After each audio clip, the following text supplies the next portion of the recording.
Hello, Natasha Hemmingway. Hi, you guys. We are so excited to chat with you. We were just doing some pre-chatting and we were like, we got to get recording here because we're so into having this conversation with you. And we are so grateful. So for everybody listening or watching, this is Natasha Hemmingway. And we found Natasha, this beautiful, amazing woman, through the No Tribe, really, and through Rachel Cannon, another mutual, amazing woman and friend. And Natasha, you are, well, I'll just also give you a little bit more of an intro, which is you are a sales coach, you are a speaker, you are a mama, you are a wife. Yes. And on what we are, this is our Who We Are interview series. We're really excited about our new name. We are all about the vulnerable truth. And I think Nikki and I have always tried to just bring our hearts to the table. And while we're navigating this work in racial justice and racism and anti-racism and all of these things, we're both very much led by our faith, by throwing our heart on the table. And like you had done something else for another group of women, and so many things struck me. But I knew right away, I was like, oh, I hope that she will do an interview with Nikki and I, because what we are is all about everything you're about. So thank you. And I wanted to say something else. I love your hashtags, and we'll talk more about them because they're not just hashtags. They are what I would think would be your mottos in life, which is heart, not mantras. Mantras. And heavy to hopeful. Can I just ask you, first of all, add anything else you'd like to say? And where did you get those mantras? Was that, because it's really great right now. Or always, but especially now. Right. Well, it came from seeing us all experiencing the largest civil rights movement in U.S. history, right? And when people kept asking me, whether it was white friends or black friends or people kept asking me, like, how are you feeling? And it's so many emotions as a Black woman going through all this. It's so many emotions. The only thing that I could package it into was heavy. Like, I'm like, heavy pretty much encompasses all the things that I'm feeling without giving you a laundry list of all of my feelings. So let's just categorize it under heavy. And then, but what I said after that is that I believe we have the opportunity to also move to hopeful. So we consistently shift from heavy to hopeful, And we have to intentionally do that, because it's easy to get down the heavy tunnel, get stuck there and see no hope. But it's a constant shift from heavy to hopeful. And so part of my business and just who I am, I'm an Enneagram 2, which is the helper. I love people. Like, I believe in people and the heart that we have, and how when you simply show up to serve other people with your heart forward, like when you do that, you can do anything. You can sell anything. You can impact people. You can change people. You can shift people. Like, anything, if you do it from your heart. And so my sales coaching firm sits under and it's even in the process of being trademarked, it sits under the umbrella of Sell with Heart, Not Hustle. And it's about teaching entrepreneurs how to sell with heart, not hustle, because it can be done. And that literally is about caring about the person that's in front of you and what they need and how you can help them. And so when I thought about this, I'm like, it's the same thing. My message doesn't change. Instead of heart, not hustle, it becomes heart, not hate, right? In this season, how do we move forward and take genuine, intentional action from a place of heart, not hate? And so they both just kind of started being this thing. Every time I get asked to speak on a call, which, by the way, I want to say, I'm not paid. I don't ask for money. I don't accept money to have this conversation. So I want to be clear about that. Not that I knock other people that do, but it's just my stance. It's what I feel called to do. So you guys were like, before we got on the call, thanking me. And I'm like, no, it's also a thank you back to you. I have just as much gratitude because we're doing this together. I can't do it without you, right? You can't do it without me. So we're walking this out alongside of each other. And so that's where this whole thing around heart, not hate, shifting from heavy to hopeful. It's why I keep showing up on these calls that I get asked to do. Yeah. Because I believe we can do this work.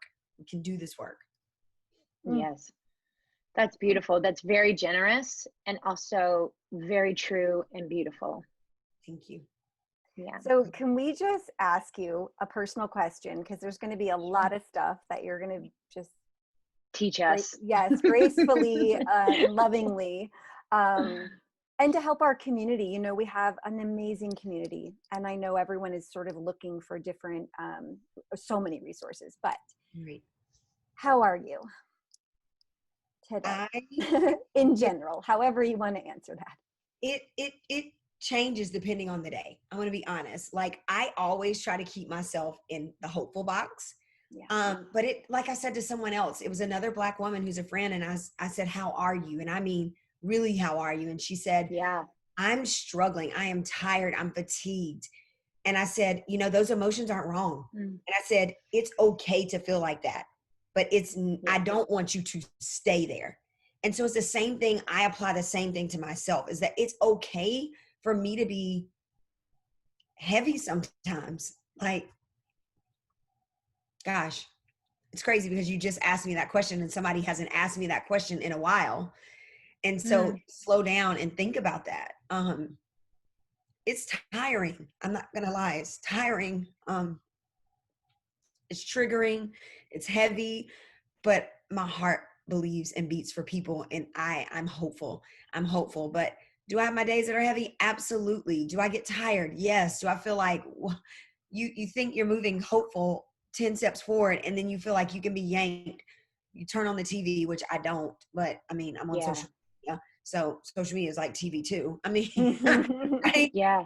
But in just squares. But you know, I turn on that and it's like one thing I can see is like, oh my gosh, like, why are people making it this hard? It's like such a basic concept that we have somehow complicated. And it's like, it's all love. Like, it's just really simple. I'm no greater than you. You're no greater than me. We're called to love. Like, biblically, he calls us to love. Love thyself as thy neighbor. It's simple, but we've complicated. So we're having to unpack and undo that. So in the process of how do I feel? It depends on the day. It depends on the day. But my goal is to constantly keep shifting myself to hopeful, because heavy is right around the corner. And I know that, but I've also had to learn that it's okay for me to be heavy. Yeah. Yeah. It's okay, but it's not okay for me to stay there, because I have a mission. I'm on this journey. I'm committed to this journey. Whether it be on social media or off social media, it doesn't matter. Like, this is a journey for me, my family. And so we just have to keep showing up. You have to take rest, recoup, rejuvenate, rise up again. Do you feel like a white woman today, a white woman yesterday? She owns a business downtown and is shut down. And she's like, all this stuff for the civil rights movement. She's like, and I'm like, it's okay. It's okay. Your feelings are not wrong. You're on this journey of anti-racism. You're on this journey, having a business for the community. Take rest, and then rise up. That's right. That is right. And you are very called to this on a very deeply spiritual level. Oh, for sure.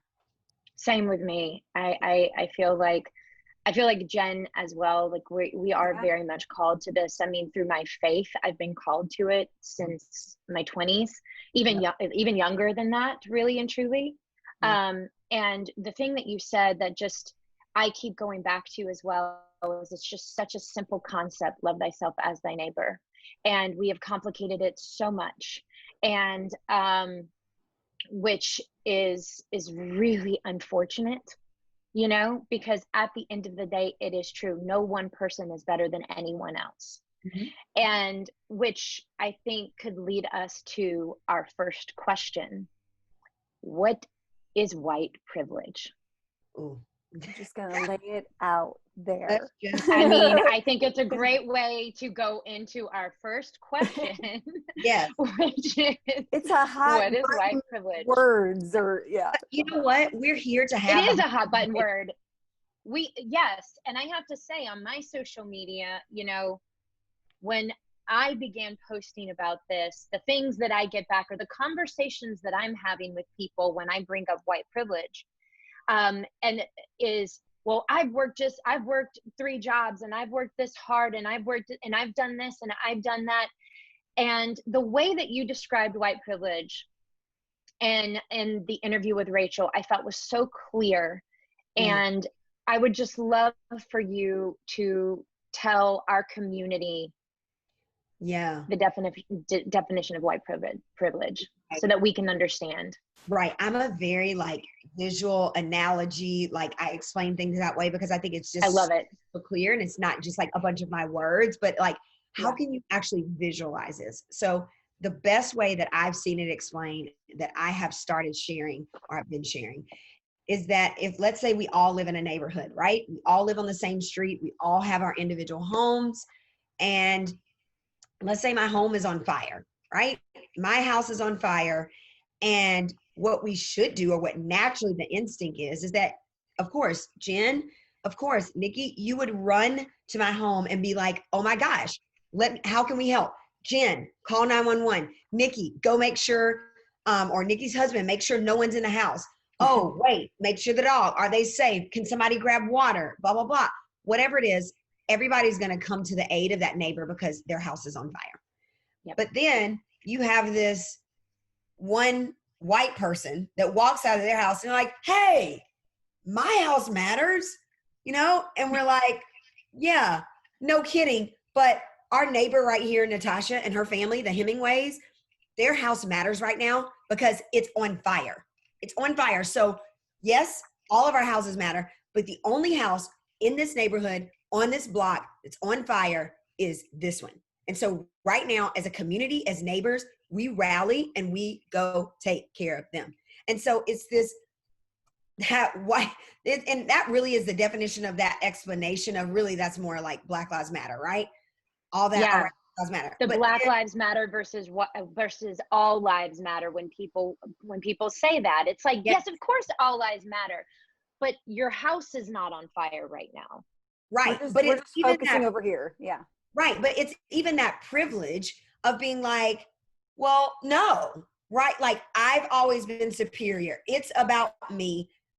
Hey, focus on me. And I think the other way really to explain it. So that's the Black Lives Matter, all lives matter. And there is even privilege in that, right? That's Like right, we can't even get people to say Black Lives Matter because then it's being pushed down with like, no, all lives matter. Well, guess what? All lives matter don't matter unless all Black lives matter, right? Like we have to get to that. But it's even that privilege and that superiority to just change the conversation and be like, no, actually all lives matter. Sit down. And it's like, we don't even have the privilege of saying Black lives matter. Like, Yeah. just simply that. It's not a political thing. It's a statement. Just like I saw somebody post about it where it's like, carrots are vegetables, period. Well, guess what? Black Lives Matters, period. Right? So it's like this conversation that people are just politicizing and polluting. And it's the privilege that you get to do that. And I can't even just say that. And another way of just like easily explaining it, and we can go into this a little bit deeper later, is that, that privilege of not having to worry about if I get pulled over by a cop. Yeah. The privilege of not having to teach your child that, hey, now my son is 6, so he's under my wing. You don't get to him without coming through me. But I also have friends that have kids that are driving age, and it's literally, and I've heard them do it. Hey, mom, I'm about to go, blah, blah, blah. And she's like, okay, make sure if you get stopped, do not move your hands. Make sure when you immediately get in the car, your wallet is sitting on the dashboard. Make sure, like all this litany of just check off items to remind them to do before. It's that privilege that you don't have to do that.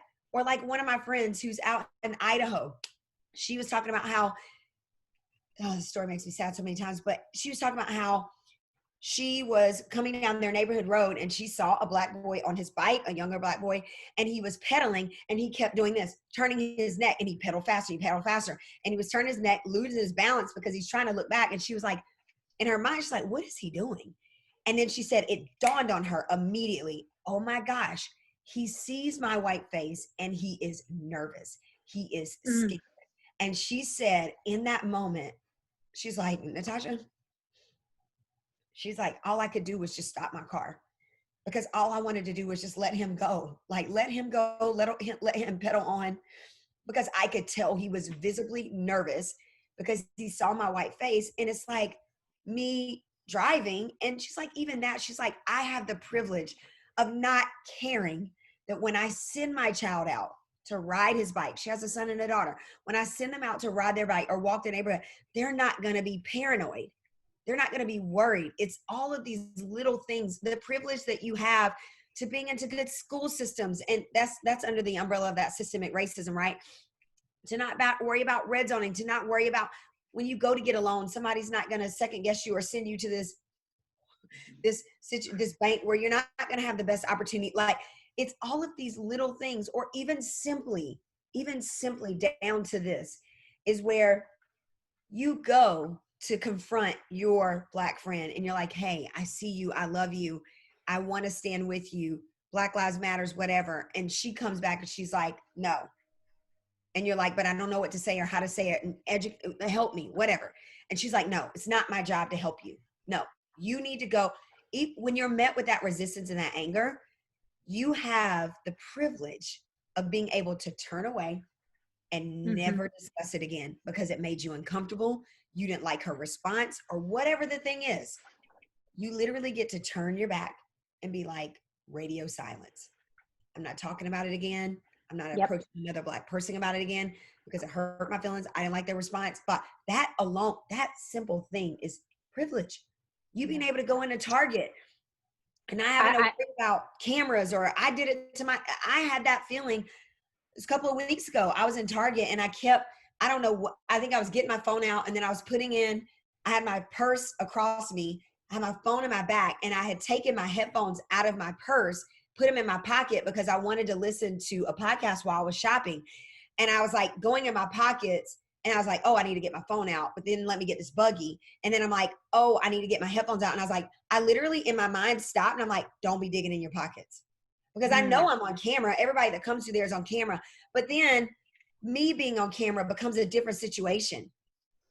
Like, are they going to think I'm like in my pockets or still like stuff that you basically just don't have to even worry about. It has nothing to do with you've worked hard and you've done this. It is nothing to do with that. I agree. I'm going to share, because as Jen and I say, like, we share our truths and we share our vulnerabilities on this. I'm going to share an example of my white privilege.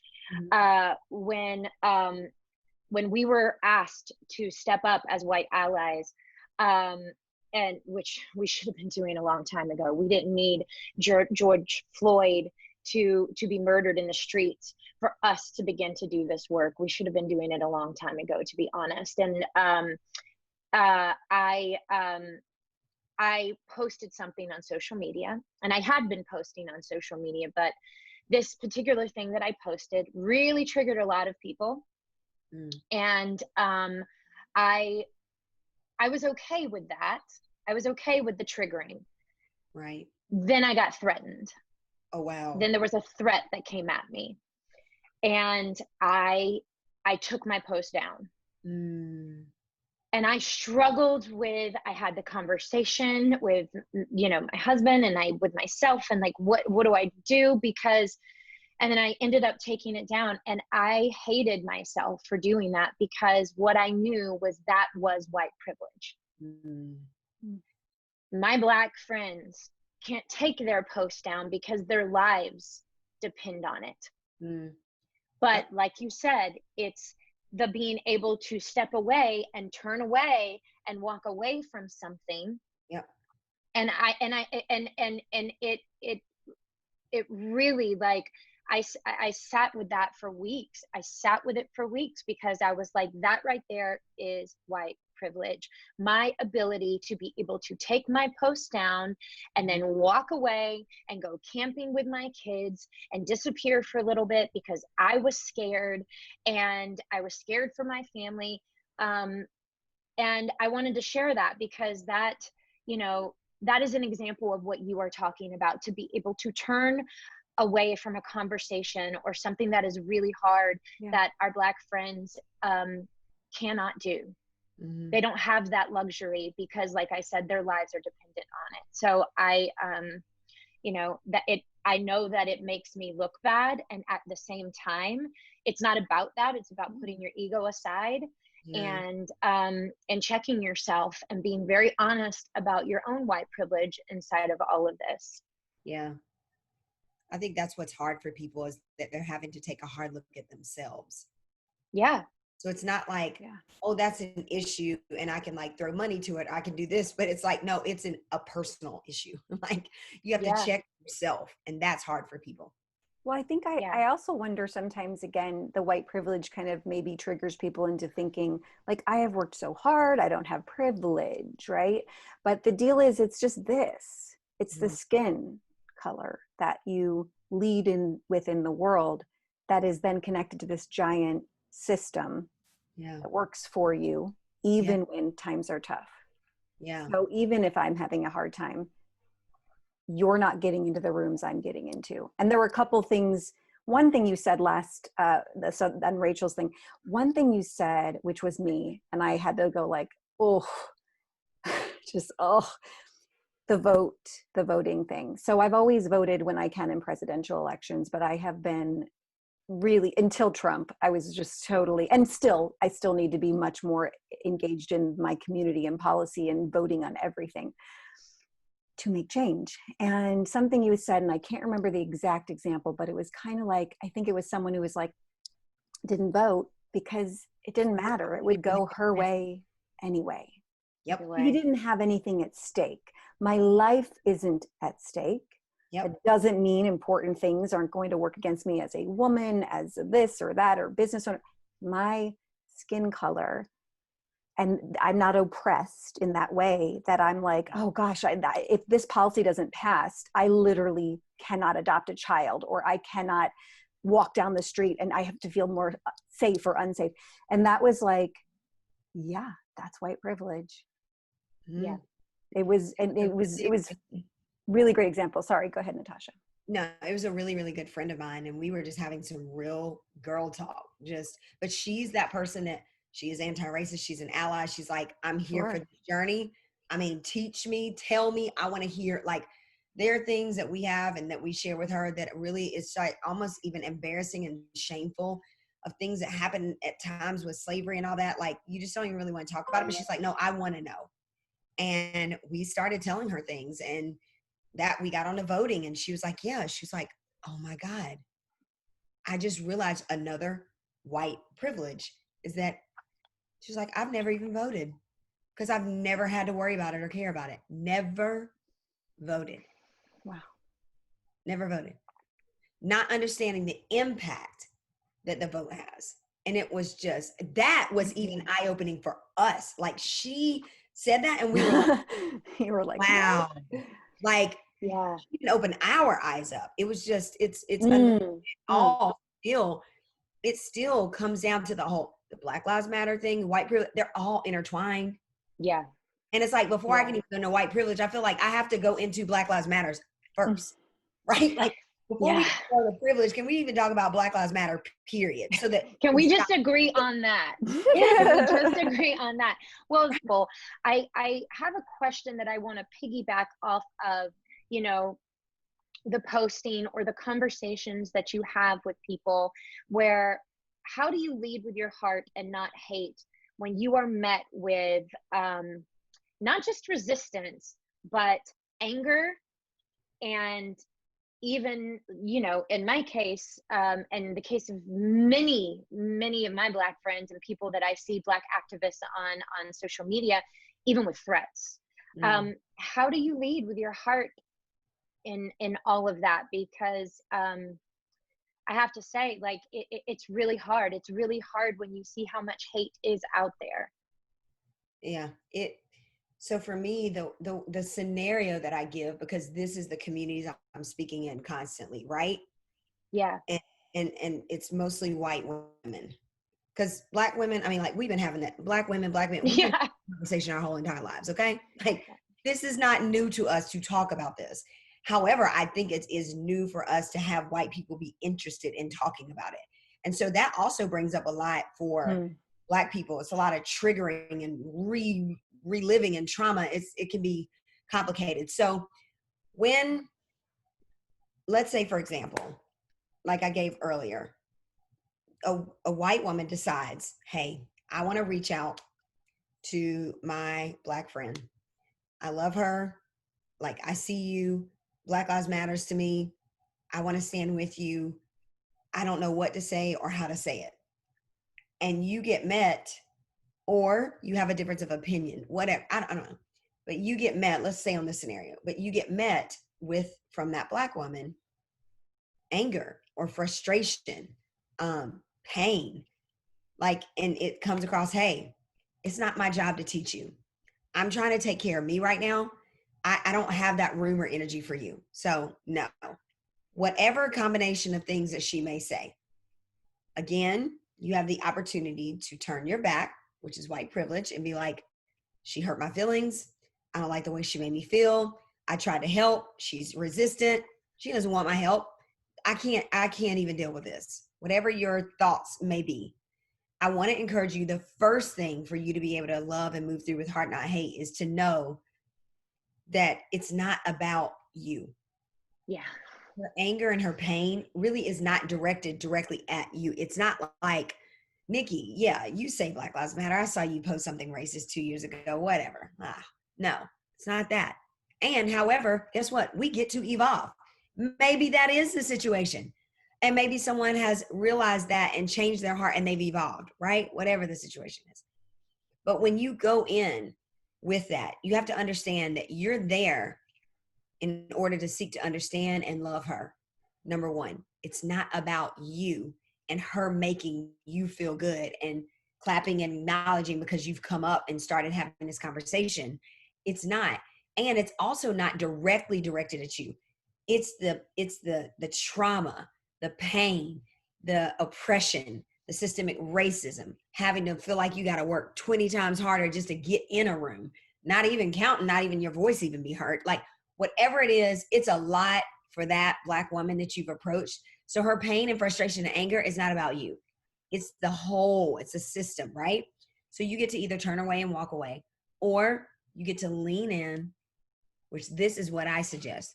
You lean in and you love her harder. You got to lean in and you got to love her harder. And what that sounds like, as I just give you a scenario and role play it, you know what? I hear you and I understand. Your feelings are not wrong. I'm going to be here loving you, supporting you, standing with you until you're ready to let me love you. But also in the meantime, I'm going to be over here learning, unlearning, educating myself, stepping forward and really doing the genuine work. And so when you turn around, I'm still going to be right here.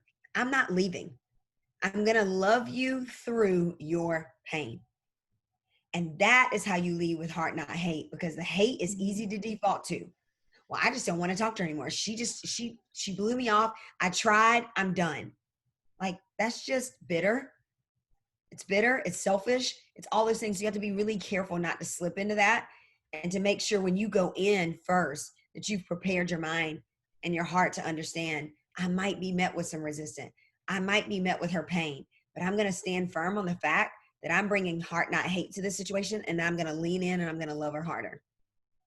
That's how I feel like we all have to move forward, is that we have to love each other through our pains, through our disagreements, through our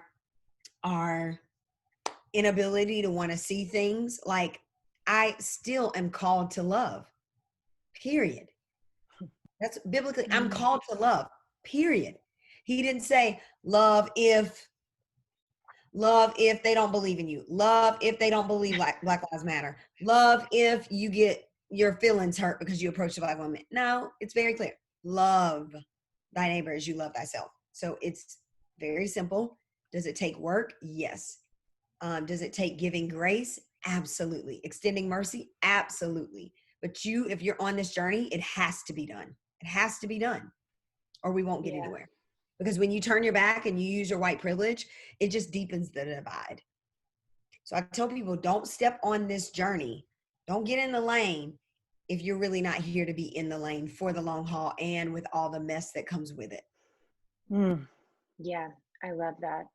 I do It too. actually, Go it ahead, Nick. actually, I think that's a great way to step into the next question, which we have. There's a lot of talk about cancel culture right now, right?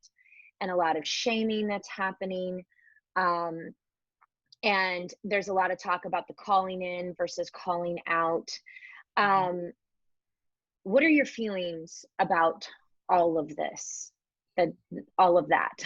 Wait, should we make this specific, Natasha? Well, you let us know, because it can be also like white people with white people. Then it's also like, you know what I'm saying? It's kind of all over the place. But go ahead. Yes, yes. For Yeah. example, I have to say, with the leading with the heart, for me, all of my resistance that I have felt has been all from white people that I've been trying to call in. That's where the threats have come. That's where the anger has come. But I do believe the way in which you just answered that question, it's the same. It's the same. Like, you lean in with the love even more. Like, even, with that person who, threatened me, it's still about still showing up with love. Or Yeah. when you are met with anger, it is still about, hey, I'm just going to be sending you love no matter what, because I'm in this for the long haul. Yeah. I'm going to do the work. I'm going to be doing the work in 10 years. I'm going to be doing the work in 50 years. So and I'm going to be leading with love no matter what. So, like, I'm sending you love no matter what. If you feel you need to unfollow me, if you feel that you need to do whatever it is that you need to do, like that is okay. That is you. I still send you love. So I actually think it's the same thing, whether you are met like that with a Black friend that you are trying to reach out to, or somebody who is white, who is in deep resistance or in anger to what you are trying to call in to them. And I think that with the cancel culture that is happening, yeah, I agree, Jen, that is whether you're trying to call in white allies inside of this. But in general, how do you feel about the calling in versus calling out, cancel culture, shame culture? What are your thoughts around all of that? Oh, man, a couple. Okay, so I feel like number one, you can only focus on the willing. Like, you really have to, if you're on this journey. Say that again, Natasha.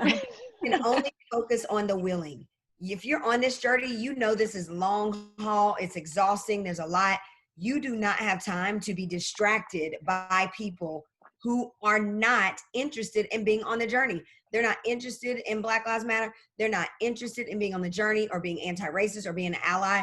And all they are is a distraction. So I say you bless and release. You can lovingly put somebody over here and not have to cancel them. You don't have to block them and cancel them or whatever.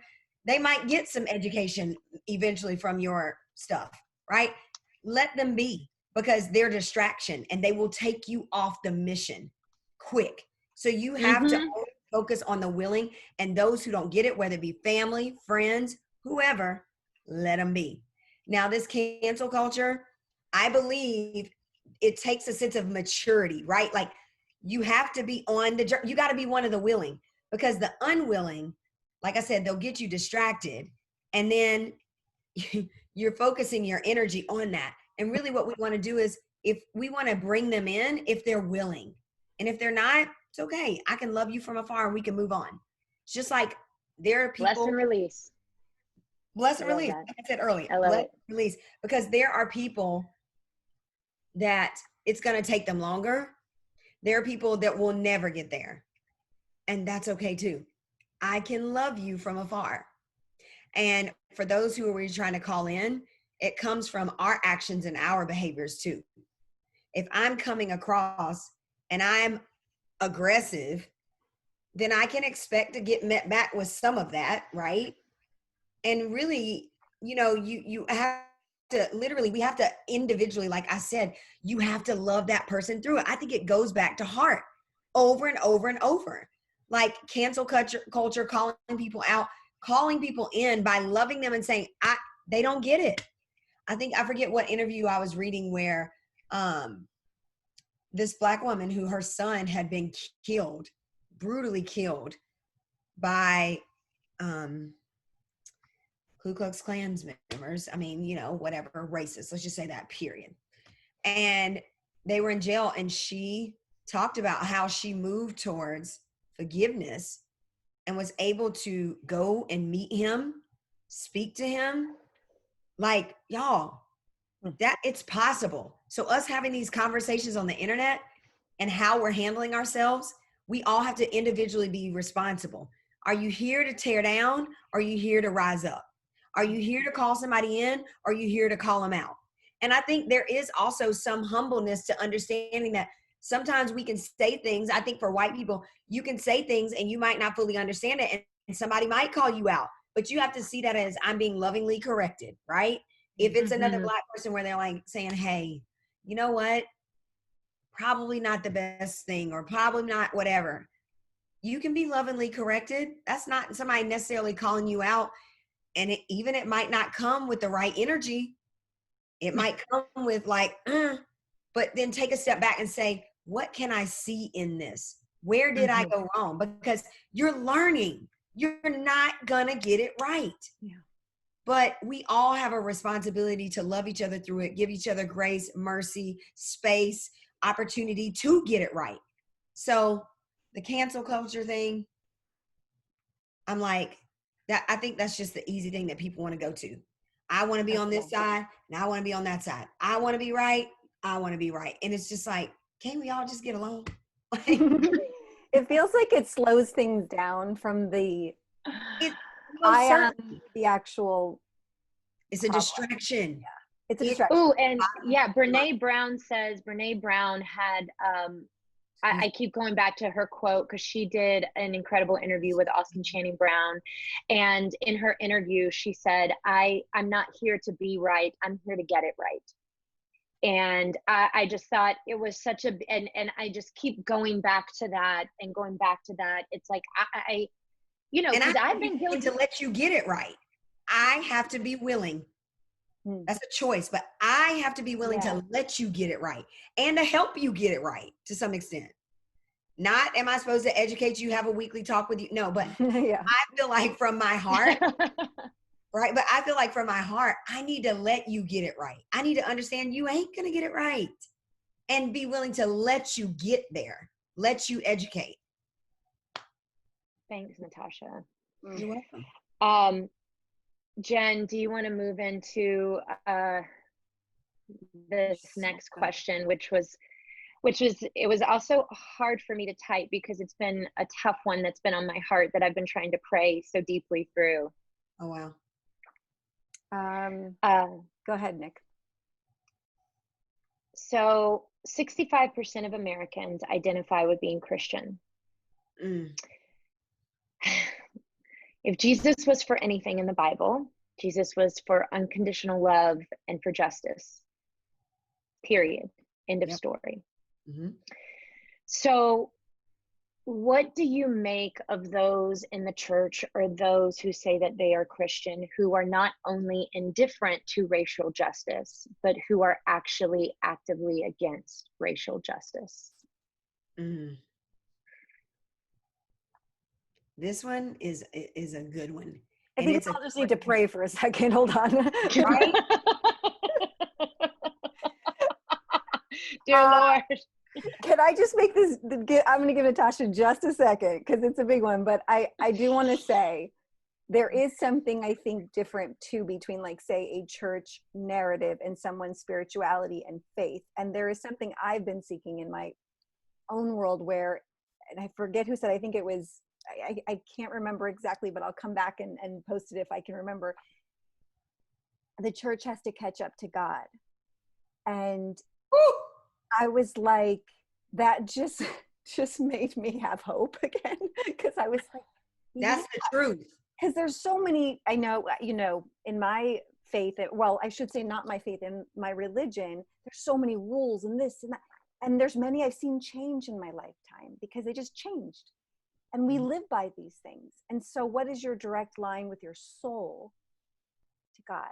So that, I just wanted to make a difference in some ways of, like, because we all have different ways of how we define that for ourselves, you know. But go ahead. It's true. But you know, I've been so deep in the word, and you know, when there was the looting and everything was happening, and in my church, you know, we have committed ourselves at Church Home in Los Angeles. We have committed ourselves to doing this work as a church, and our pastor has preached on it every single Sunday and Wednesday night. I mean, and also to the point to where they have actually, board members have stepped down in order to allow Black board members to step up. It is, and also, you know, you can go through that Bible and you can find passage after passage after passage where Jesus says, before you call for order, you need to be calling for justice. And so it's there, it's in the word. And so for me, I've been really struggling. I've been struggling with this one, and I would just love to know how you feel about it. Yeah, and I feel like it's even worse in the South. I'm gonna be honest with you. I'm from the South too. I'm from South Georgia, and it was really deep when I was growing up, and it is still deep. Yep. I think that exactly what you said, Jen, is that the church needs to catch up to Jesus, right? Like, he calls us to love, right? And God is a loving God. The same God that will sit there and Jesus with the lamb and all that is the same God who flipped tables, okay? He is a just God too, right? That's right. I just did a devotion on it. Like, he's still a just God. Like, he is about justice. He is for the lamb. He is for the loving. He solved all the depictions you see, but he also is a God of justice, and he doesn't play around. And the church needs to rise up, and they need to get it right. But what happens is, the problem, me and my husband had this conversation, is that when the church doesn't have, when they're making decisions from that circle of people who sit on staff or whatever, when you have no one that don't look like you, that's there making decisions in a time like this, it's real hard. It's real hard. And you're going to keep getting it wrong until you realize, wow, we need to diversify and include Black voices in this space, because we actually don't know how to navigate this, because there is the biblical part, but then there's also the human part that comes in, our flesh and the spirit, right? Spirit, we know exactly what the Holy Spirit tells us. We know what the word is, but then your flesh also. And the enemy loves to see your flesh act crazy or foolish, as I say. And so there needs to be some ability, right? I'm serious. The flesh will have you acting foolish. I say it all the time. It will. It'll get you caught up. It will trip you up. But the church, you've got to have people sitting at that table that you can have the hard conversations with, who can help you see what might need to be changed or shifted, or what we need to do. Like, just like you said, Nikki, your church, like, that is a move. That is a move to say we are aligning ourselves as a church to catch up to God and the word. And we know that we as white humans leading this church cannot do it on our own. We need to diversify this room, and we need to make this room inclusive, so that we have other people that we necessarily have not shared their story or their journey can sit at this table, so you don't make silly mistakes when you think you're doing it right and you're just trying to blah, blah, blah, and then you get it all wrong. And the church has to be held responsible. And I'm telling you, Nikki, I am so glad you brought that up, because that has been something that has been disturbing me. I see churches that are getting it right, and I see churches that are getting it wrong. And it is so heartbreaking at this time, when we are so open about this conversation, to see churches who are still getting it wrong. But also, we know history is that people have taken the Bible and the word and used it in slavery, for bigotry, to turn things, even in healthcare. Like, it's this long history of believing that you can take the word and then use it to uphold your privilege and your power. And it's sickening. It is disturbing. Honestly, that is the most heartbreaking thing. Is to not see that. And I've said this for a while. When these killings were happening before George Floyd happened, and it was the kickoff to the largest civil rights movement, I have said, where's the church? Yeah. Like Christianity, it's like one of the most powerful religions and voices. Where's the church? What's your stance on this? What are you saying?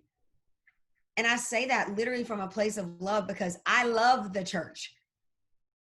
And for me, it's all about not religion, but relationship. Yes. Amen. Church is community. Amen. Yeah. Right. It's community. We are the body that makes the church. We are the church. That's right. We are the member. Like, we make up the church. So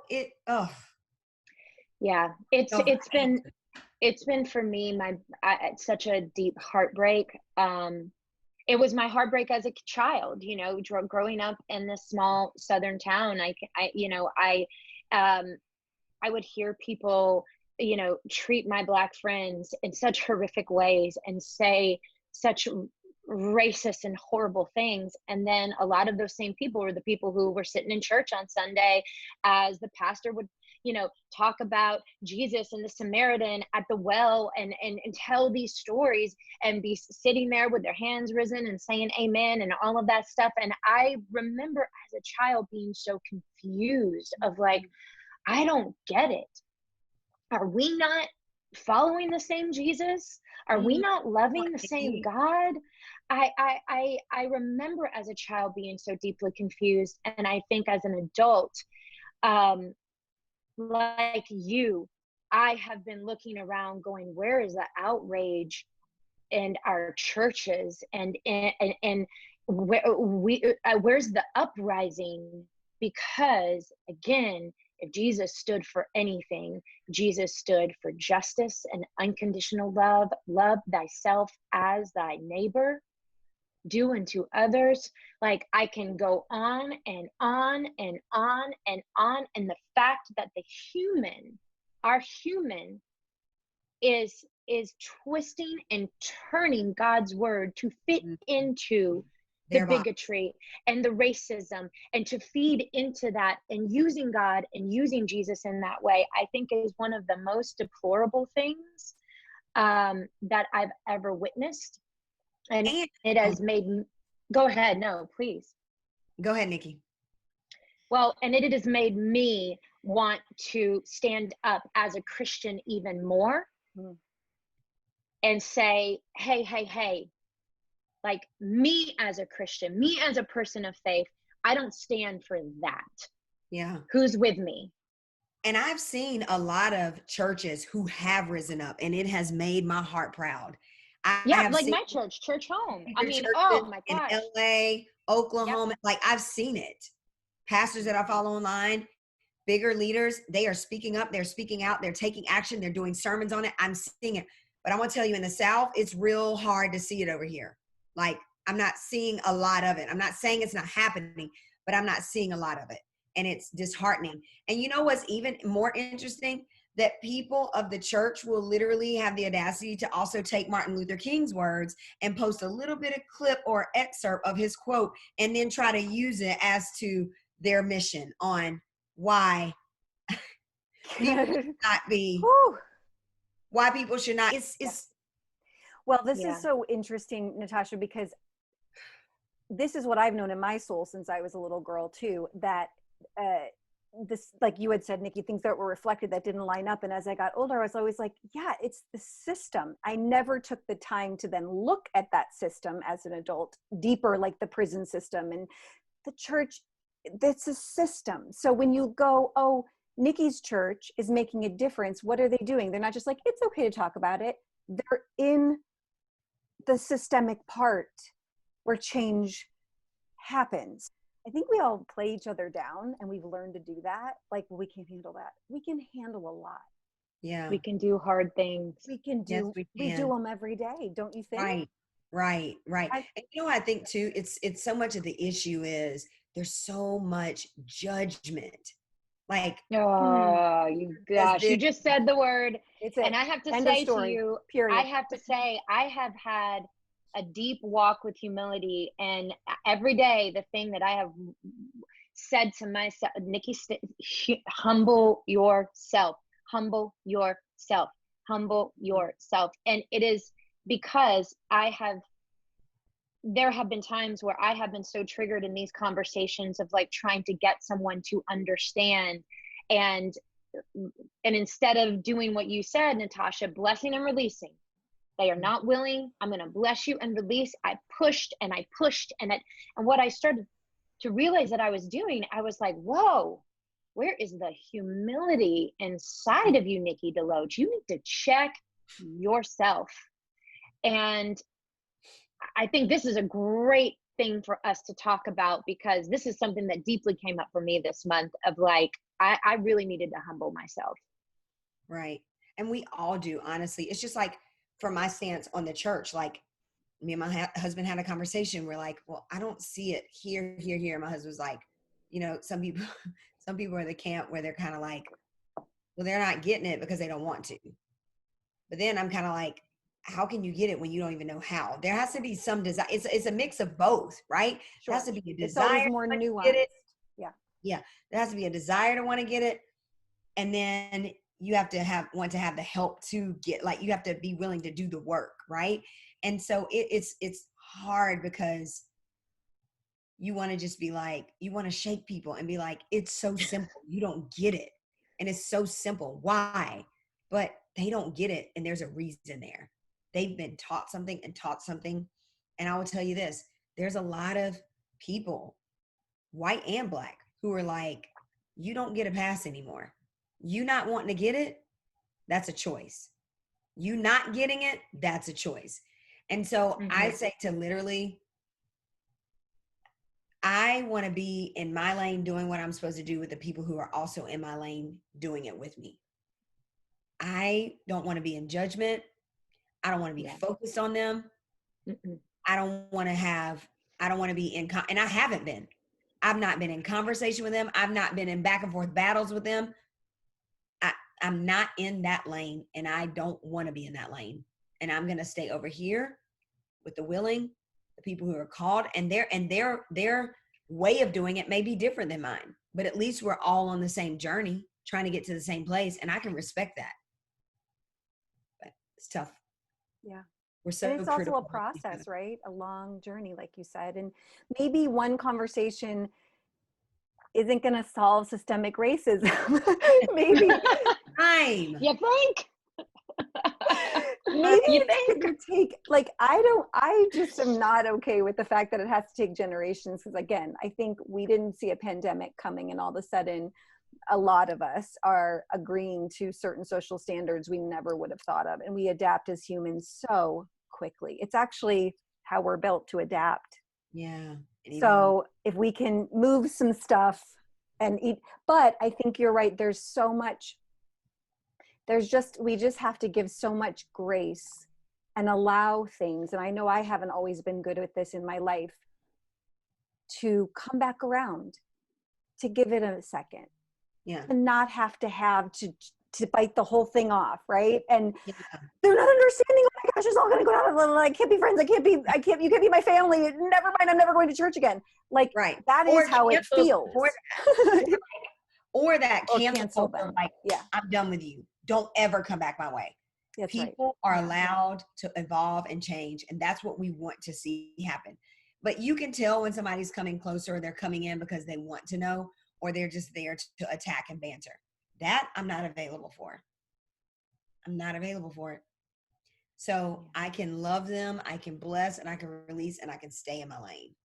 Because this is a journey. It's going to take evolving and learning and growing. And you can tell, but we still have to love each other no matter what. Above all else, love. It doesn't change it. I love that you just said, I'm not available for that. Sorry, go ahead. Yeah, I'm not. I'm like, this journey is too long and too taxing for me to be fighting with you about why you don't understand and why you don't want to understand. No, I can bless and release you. I don't have to cancel culture you and all that. But above all else, love, and I'm going to be on my mission. because that's a distraction. Mm-hmm. Mm-hmm. There was a great quote that I saw online. I think I shared it with you guys when we were on the other call. And it says, some are posting on social media, some are protesting in the streets, some are donating silently, some are educating themselves, some are having tough conversations with friends and families. Listen close, y'all. It says, a revolution has many lanes. Be kind to yourself and to others who are traveling in the same direction. Just keep your foot on the gas. That's why, y'all, we don't have time to be distracted over here. Because like I explained and have been explaining on calls, I don't have time for Jennifer and Nikki to be distracted with those who aren't willing, because you can't keep your foot on the gas. Because if you're distracted, where your intention goes, guess what? Your body's going to follow it. Yeah. So is your car. You're going to now be out the lane. You're in the unwilling lane. You crashed and bumped into them. Y'all had a head-on collision. Your foot is not on the gas. You're not in the lane anymore moving towards this revolution. And I'm like, I need you, Nikki. And now you're over there. You got to stop. You got to get your car fixed. Like, no. Way off the lane. By the way, that was life-changing for me when we had our conversation, because I was in the midst of a lot of unwillingness and in conversations that I was having with people. And it when you said that, I was like, oh my gosh, that is so right. I got to just keep my foot on the gas. I can't waste time over here. Bless and release. I got to keep my foot on the gas, and I got to keep going, and I got to keep doing the work, and I got to keep moving forward. I am no good to the work if I'm over here messing around. Yeah, right. With, like you said, if I've run out of gas over here on the side of the street, I'm broken down. Like, I am of no use. No, or you've crashed because you're over there in the unwilling lane. Not only do you not have gas, I mean, you might still have gas, but now you got to get your car fixed. You know how long that takes? Oh, so long, because you know what's involved? Your ego and emotions and so many things that stop you. Right? We say this a lot as actors, and Nikki and I met each other at Warner Laughlin Studios, and her whole thing was always leave your ego at the door where your ego belongs, the great killer of creativity. And it takes years to do that, and you still have to be like, oh yeah, leave my ego over there. Like, it is so hard. It wants to come in and be like, are you doing it right? Are you not doing it right? Are you going to post this? Are you going to and by the way, nobody, like, I love how you said, Natasha, when we were talking last time, like because I said that, how do I post? What do I say? Like, I'm a brand new to this, but I don't want to keep it like now zero, because I actually would like to just go away, be quiet, and do my thing. But I know that people do watch. Nikki and I have a platform. It's important to me to kind of maybe do. And then I thought, oh, well, Jen, when you learn something and you want to share it, that feels like I'm leading with my heart. But I'm not going to post something that I just saw a friend post, because that's just making me feel better. Right. And that's calling, that's leadership too, right? And calling yourself to the table to do the thing. If you haven't done the thing, then you shouldn't talk about the thing. you shouldn't put it out there yet. I think that's just like learn. There was a pastor, it was Stephen Furtick and I think, John Gray. They did it where they had to sit down and they talked about how you have to sit down before you can stand up. Like, you sit down, you need to seek to understand, you need to learn a couple of things. You just got to get some basics before you try to stand up and like start running. Like, it's time. It takes time. Yeah. Takes time. So here's a question. So how do you think that white allies, especially white women, white female allies, how can we be the most supportive? How can we show up and be in allyship right now? So many things you can do. I'm like, and you can't do all the things at one time. Because remember, the journey is long. You don't need to be worn out.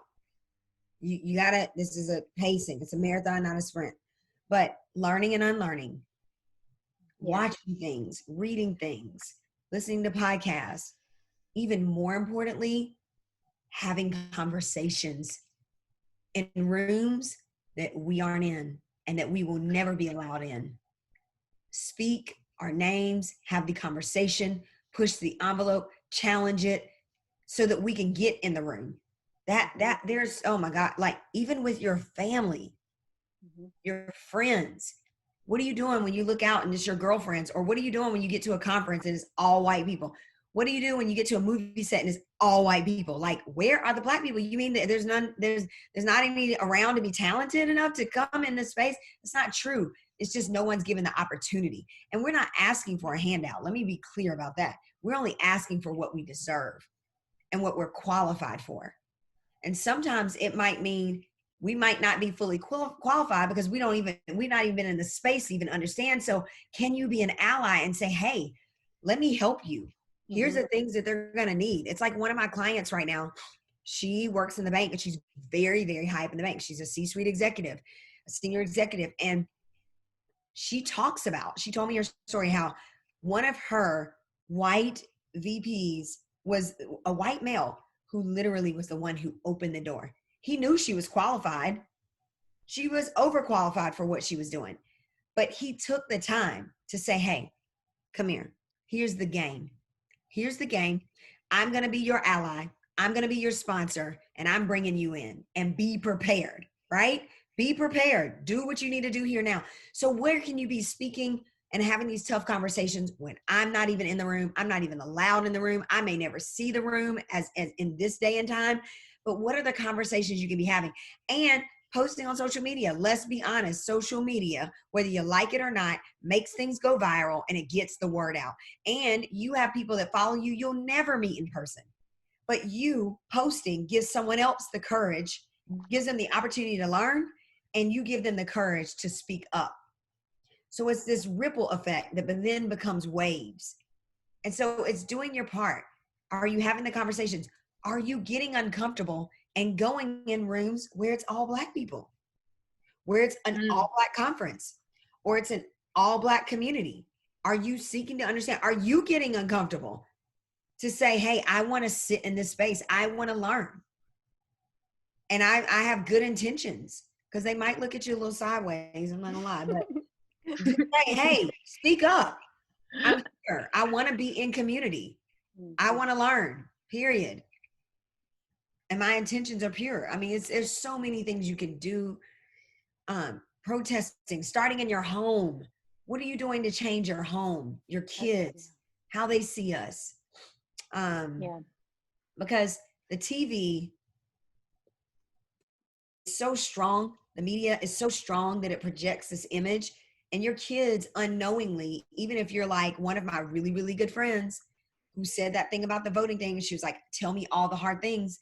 They bought a assessment and a learning kind of workbook from a Black female who is obviously educating people on racism, privilege, all those things, and had resources for kids. And they sat down and did this exercise with their child. And she thought, OMG, my child, who her first baby doll she wanted was Black. And they let her have it because they believe in, like, they're not like that. And they thought, we are doing all these things. We are telling her these things. And literally the way, when they went through that assessment, the way she saw things was in a privileged way of like, what is better? What is good? That's not white. And they were like, we failed. I'm like, no, you haven't failed. You haven't failed. You have to understand you're having to fight against the things that she sees on TV, the things that somebody else might at the daycare, another kid, you're having to fight 10 times harder in your home. So start in your home, because you are raising, whether it's you and just you and your husband, or if you have kids, even better and even more important, that is a space where you are changing the narrative in the environment so that when they go out into the world, or when you or your spouse goes out into the world, or your family goes out into the world, you have the opportunity to spread that. So it starts in the heart, starts in the home, then it affects the world. So you got to be inward first, outward after that. It's so important to remember, because even though there might not be some willing now, like with a family here, you know, our immediate family and then our extended families, I have witnessed it in myself in the last 6-7 weeks, months, or a couple months. You know, it does feel like it's the most important place to start. Absolutely. It feels like and some of it's just a start. It's just a beginning of a different type of conversation. Right. And be willing to get uncomfortable. Revolutions are not easy. They're messy. They're exhausting. You get wounded. You got to come off the battlefield, heal up a little bit, get back out. So be willing to get uncomfortable. Be willing to get beat up a little bit because it's worth it. It's worth it. The work and the sacrifice is worth it because our lives as Black people are worth it. And guess what? Black people cannot dismantle racism. Like, but you can. I'm not racist on myself. Like, but you can. You can. So step up. Step up and know that every little step you take is something that's action. It doesn't have to be something massive. I mean, I was on a call with a group of LA women who are prominent LA women. And one of the women stepped up and said that she's like, as allies, as women who are deciding we want to be allies and we want to be anti-racist, she said, we're also women that have power. We are get it done women and we have the money to do it. And she said, how do we step up with not stepping on you? And I was like, whoa. That's a great question. I was like, who are you? Come in here, girl. Lean because they're just going to take the ball and run. So that is such a good question. That's what she said. She's like, we can pick this thing up. I can start an organization. I can get tons of money donated into it. She's like, but then that's undoing the work that other Black women or Black men have down here. And I said, that right there. And I asked them, do y'all know what the white savior complex is?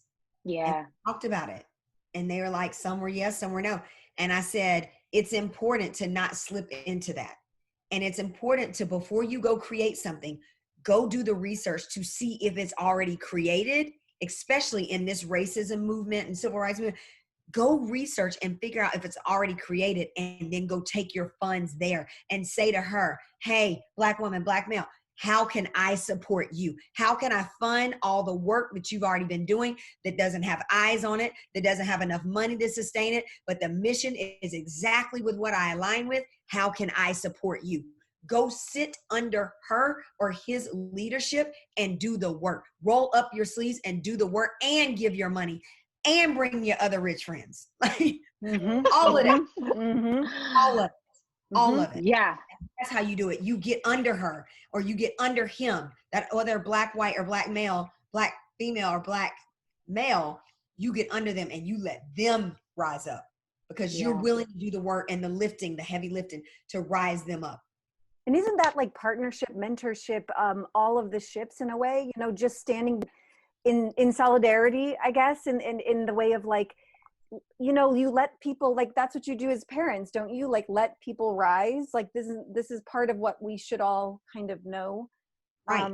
But it feels, we twist it when it comes to this issue. Yes. And I think a lot of it is just habit. So it's the learning and unlearning. Oh, could I do this? Yes. Is it right? No. No, not right. A hard not do it. Yeah, hard no. So let me stop. Let me not do it. Go research and go fund, support, bring other people. It was such a question. I was like, oh. That is a really wonderful question, and I'm sure we're going to have so many more conversations, I hope, because Nikki and I have made you be our friend now forever and ever, whether you like it or not. We love you so much. And I also like, this is actually a perfect example of how hard conversations move us from heavy to hopeful. Yes. Do you know what I mean? Like, it's a perfect example of that, like of how just having a conversation and learning and just learning and unlearning and doing the work can move you from heavy to hopeful. It's just, Natasha, we are so grateful. Is there anything else that we either have not asked or have not presented today that you think needs to be shared or highlighted? No, I think we went through it. I think we did matter first. Because I was like, I know you're asking about white privilege, but I'm going to talk about this Black Lives Matter first. Just to yes. So people are not confused, okay? Don't make it political, right? I mean, and then we moved into white privilege, and then we moved I think we've done it. I think we've done it. Oh, yeah, we've done it. We've done it. We talked about diversity and inclusion a little bit. I think it's been sprinkled through the theme, but that's important too. Yeah. Yeah, very much. And I think the difference between the two is so important to understand and know. Yeah. I also think just to remember that everyone is a individual human with individual thoughts. Each generation is different. Black people aren't a monolith. White people aren't a monolith, right? It's there. We're not all just, well, they all think this and they all think, like, it's not about the group think thing. You know what I'm saying? Like we really have to remember that you feel differently than another person would. Absolutely. That looks just like you, supposedly, right? It's remembering the humanness in it all. What do you think, Nick, with the diversity inclusion? We good? Actually, you know what? I do think Just a if you can, I do think if you could just break that down very clearly, because I do think that people struggle with this, and even though it has been sprinkled throughout, listen, it cannot be repeated enough. Yeah. Okay. Right. So I think the difference, diversity, inclusion, right? Number one, they're both important. I'm going to go back to an analogy. We love that. Good. I've been explaining. So like, let's say you got a hallway, you got 25 doors down this side, 25 doors down that side. You got Black people walking up and down this hallway, trying to get in these rooms. Okay. I want to get in this room. I'm wiggling on the door, and you've got all these white people on the other side of the door. You guys are in rooms, you're holding conferences, you're doing movies, you're blah, blah, blah. You're taping stuff for the meet. You might be having just a girlfriend. Like it's all these things, conferences, whatever. And you guys are in this room, but not only are you in the room, you have backdoor access where you don't even have to come out in the hallway and go knock on that other door across the hallway to get in. You don't even have to do that. You've got backdoor access. You can just skip from room to room to room. Does it make sense visually? There's special tunnels in the back. All of it. Your privilege gives you all that and then some. You don't even have to go knock on the door. You can just kind of go back and forth. I say that lightly, okay? Yes, loosely. Yeah. Just follow me with the analogy. So you got these Black and white, these Black people walking up and down the hallway, and we're like doing this work and stopping, pausing, trying to regroup, doing this work. We're trying this door, trying this key, cannot get in, okay? Diversity is when Jen, I knock maybe for the 50-minute time or maybe the first time, and you open that door and you let me in that room. When you are willing to open that door and let me in that room, you immediately have diversified the room. If everybody's in there, doesn't look like me, right? You let me in, you immediately have diversified the room, even if it's N of one, right? We want more than one, but you've diversified the room. However, it's not enough to just diversify the room. You need to make the room inclusive.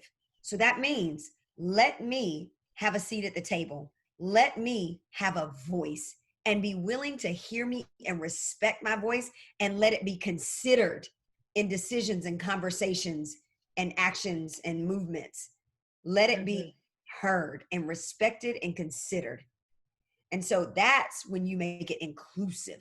And that's the issue, I think, that goes back to the church, is that it's not diverse, it's not inclusive where decisions are made. Your congregation may be diverse. That's right, yeah. But it's not inclusive, because where decisions are made, there's nobody there that doesn't look like you, right? So it's that thing of, let me come to the table. Let me have a seat at the table. Let me break bread and let me have a voice. Put me on the stage at that conference. Give me the opportunity. I'm ready. I'm qualified. Let my voice be heard. And that doesn't even just mean from the stage, but that's in many different areas. Whether it's people who are planning the conference, I use conference because that's the industry I speak in. And there's a lot of work to do around diversity and inclusion. Just like I know it is in the media, in the movie industry too. I was listening to Gabrielle Union talk about that with, what's his name? I'm reading his book right now. He does the show, something. Trevor Noah. Trevor Noah. Yeah, Trevor Don't Noah. worry. I brain fart daily. I know. And I'm the worst with things where I'm like, name. I really know this person. Yeah. I'm the worst with actors and actresses' name. But they were talking about it even in the movie industry, right? Little things that happen to her and what they're trying to do and change, and how people are stepping up. So there's always these areas. So I'm just kind of speaking towards my industry, my lane, but it's like, put me on the stage. Look, I can't be invited to the VIP dinner. I can't be involved. Do you have people on your team that even draw up the concept for the conference so that it can be diverse and inclusive? Like, I hope that makes sense, but the bottom line is not just enough to diversify. And I think the easy way to explain it as a church, right? It's not enough to just say you got Black people in your congregation or Hispanics or whatever, people of color. You also have to let their voices be heard. And you got to be genuine about that. Not, I'm going to say I want to hear you, but I don't hear you and nothing changes. You have to be intentional. Like Jen, your church. No, we are stepping down so people can step up. And we want to be different, and we are tied to this mission, and we are not backing off of it. That's diversity and it's inclusion. That makes sense? Yeah. Yeah, that's actually, I'll say church home. Yeah. That's the church home in LA, the church that I'm with. But they also, another thing that they have done is we have had, we have had some incredible Black pastors that have spoken to our church, where our pastor has stepped down and said, you won't be hearing from me this week. Wow. You know what I mean? Damn. We got TD Jakes. Yeah, we got TD Jakes for a Wednesday night sermon and a Sunday sermon. Listen, so that's the other thing that churches can be doing is saying, like, I'm going to step off my platform for a moment. And I'm going to allow a Black pastor and a Black voice to step up here, and he is going to take the stage, or she is going to take the stage tonight. The mic, right? Yeah. John Gray talked about that with his sit down with Stephen Furtick. Y'all should go back and watch it, because Stephen Furtick, John Gray pastors, starts with an R, and I just lost it. It might be no, I don't want to do it. I'm gonna have to look it up. You'll come back. We'll put it out there. But yes, please send, because I would love to watch it. I will. Hold on one second. Whoa, just kidding. Well, no, sorry. It was going into my Instagram. No, hold on. I cannot get this wrong, y'all. And I know the church, because he used to be under Joel Osteen in Texas, and now he is the pastor at Relentless Church. Like, gosh, at Relentless Church. And then Stephen Furtick is a pastor of Elevation, which is a national church, many campuses, all that, even in Canada. But he talked about that.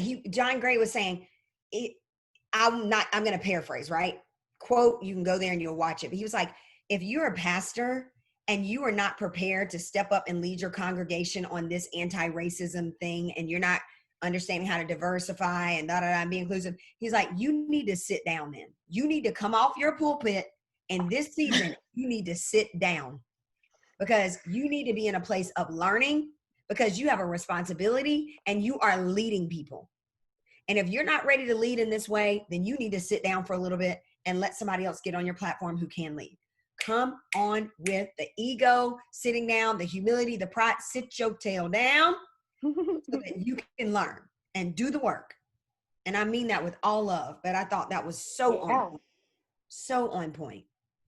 I think it's on point, and I think that is for all of us, for everyone. And the takeaway, the things that I have been learning inside of this is, like, I need to sit my tail down sometimes, and I need to like humility, learn, unlearn, step aside, amplify voices, of our Black friends and activists and others. I think that is a great message, not just for our churches, but for all of us to take away from this conversation. Yes.